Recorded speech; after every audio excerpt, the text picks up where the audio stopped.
रूस पर लगे प्रतिबंधों के काट ढूंढ रहा भारत। भारत ने एक पक्ष लेने से किया इनकार, यूएनएससी में वोटिंग से किया इनकार। आज विश्व के जो हालात है वो किसी से छिपे नहीं है।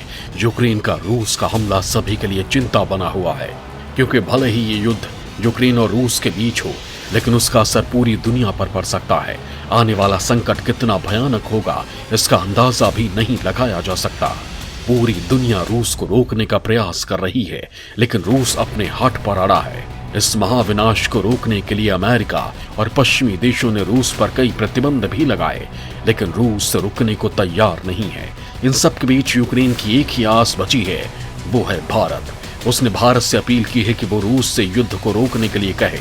वहीं भारत ने समझदारी से काम लेते हुए किसी एक पक्ष की तरफ बिना रुख किए कहा है कि इस मामले में कूटनीति ही सबसे अच्छा रास्ता है। दोस्तों, जैसा कि हम जानते हैं कि भारत ऐसे मामले में कोई एक पक्ष नहीं चुन सकता है, क्योंकि उसका एक पक्ष आने वाले भविष्य को तय करेगा। आज लिया गया फैसला उसे किसी भारी नुकसान की ओर धकेल सकता है। रूस हो या अमेरिका, उसके निजी और व्यापारिक रिश्ते दोनों ही इस फैसले पर टिके हैं कि भारत किस ओर जाता है। एक ओर जाना भारत के लिए काफी नुकसानदायक हो सकता है। इसलिए भारत ने कूटनीति की रणनीति को अपनाते हुए युद्ध को रोकने की अपील की है, क्योंकि भारत रूस का व्यापारिक साझेदार है। इससे भारत की अर्थव्यवस्था पर भी प्रभाव पड़ सकता है। भारत एक विकासशील देश है, ऐसे में उसे विकसित देशों से दोस्ती के साथ साथ व्यापारिक रिश्ते मजबूत करने की जरूरत है।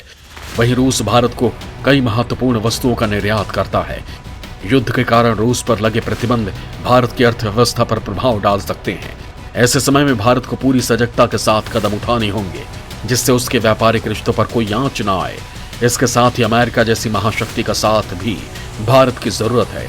तो आखिर भारत ऐसा क्या रास्ता अपनाएगा जिससे रूस पर लगे प्रतिबंधों का भारत के व्यापारिक संबंधों पर कोई प्रभाव न पड़े?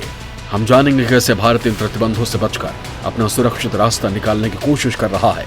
आखिर क्या रहेगी भारत की व्यापारिक रणनीति? आखिर क्या है भारत की रणनीति? दोस्तों, रूस को रोकने के लिए अमेरिका और पश्चिमी देशों ने कई प्रतिबंध लगा दिए हैं, जिसके चलते रूस तिलमिलाया हुआ है। ये प्रतिबंध प्रमुख मुद्राओं में व्यापार करने, बैंकों और उद्योगों पर लगाए गए हैं। इससे रूस की आर्थिक क्षमता पर दूरगामी प्रभाव पड़ेंगे। वहीं रूस पर प्रतिबंध लगाने में ब्रिटेन, जापान भी शामिल हो गए हैं। विश्व की महाशक्तियां रूस पर प्रतिबंध की संख्या लगातार बढ़ाती जा रही हैं। इसके साथ ही दूसरे देश भी यूक्रेन के पक्ष में आते हुए रूस के खिलाफ खड़े हो गए हैं।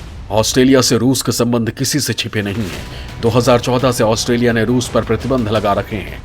हाल के माहौल को लेकर ऑस्ट्रेलिया ने अमेरिका और ब्रिटेन की सहमति के साथ अपने प्रतिबंधों का विस्तार कर दिया है।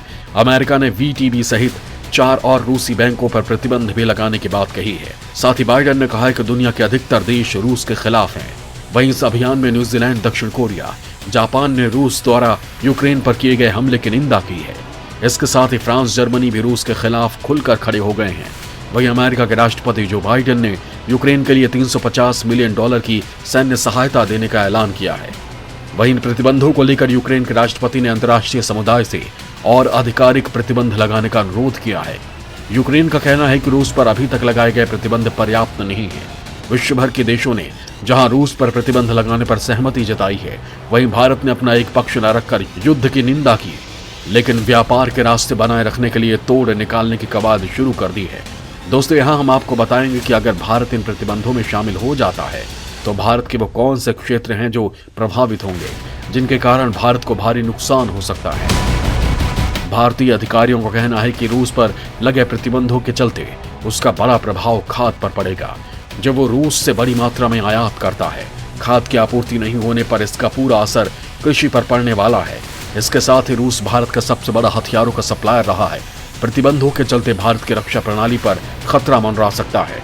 वहीं रूस भारत को खाद्य तेल, हीरे का भी निर्यातक है। वहीं भारत भी रूस को दवा, चाय और कॉफी निर्यात करता है।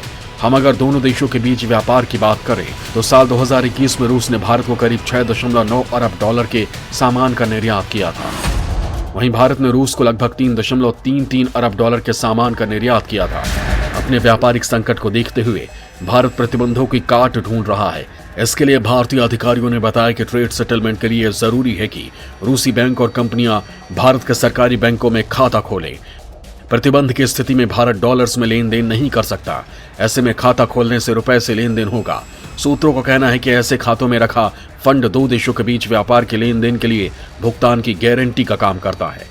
इसके साथ ही दोनों देश वस्तुओं का आदान प्रदान कर सकते हैं। बैंकिंग के सरकारी सूत्र का कहना है कि इसी तरह की एक और व्यवस्था की जा सकती है जिससे दोनों देशों के बीच व्यापार नहीं रुक सकता।